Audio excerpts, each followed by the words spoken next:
Months had passed since I walked away. I didn't say goodbye. I didn't leave a note. I didn't even glance back at her one last time.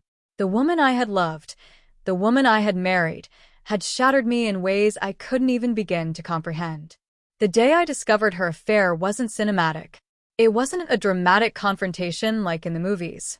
There were no shouting matches, no doors slammed, no hearts breaking in slow motion. It was the accumulation of quiet signs I had ignored for far too long. Her distant gaze, late nights at the office, her phone always silent or face down. But there was one night that changed everything.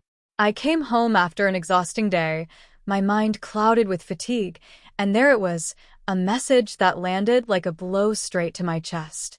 I didn't need to read it twice to understand the betrayal it carried. In that moment, everything I believed about us, about her, about our life together, crumbled. I didn't confront her. I didn't demand answers. I simply walked away. There was nothing left to say. Betrayal isn't about understanding. It's about acknowledging a choice someone else has made, and she had chosen another. The following days blurred into a haze. I retreated from everyone, isolating myself in a small apartment far from the life I had shared with her, far from memories that haunted me. I buried myself in work, in solitude, clinging to whatever fragments of normalcy I could find. But the nights were the cruelest. Silence filled every corner of my apartment, echoing with the absence she had left behind. And sometimes, despite myself, I wondered if she felt the same emptiness, the same regret. But the truth always returned like a shadow. She had made her choice. Then, 6 months later, my phone buzzed. Her name appeared on the screen. For a moment, I froze, caught in a storm of anger, disbelief, and curiosity. Why now? After all this time, after everything, why was she reaching out? I debated ignoring her, blocking her entirely. Yet a reluctant part of me, a part one hated admitting, wanted answers. I agreed to meet her at the cafe we had once frequented, hoping to contain the memories in a familiar space, one where I could sit apart from the ghosts of what we had been. I arrived early, claiming a secluded table in the back, trying to summon calm while my mind raced. And then she walked in. She looked the same but not the same, her hair shorter, subtle weariness under her eyes, as if the months had aged her 5 years. When our eyes met, I saw it.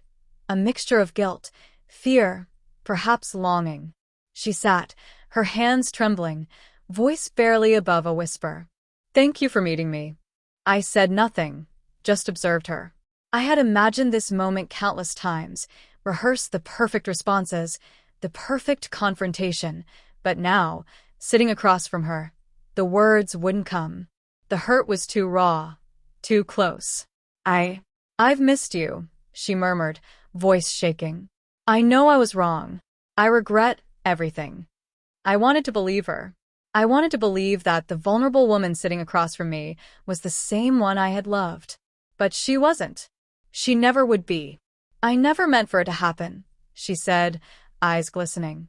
"I thought I could manage it, keep both lives, but losing you, I realized how much you meant to me." I swallowed hard, my chest tight. Her apology wasn't what I had imagined. Words weren't enough to repair what had been broken. I needed more: truth, clarity, honesty.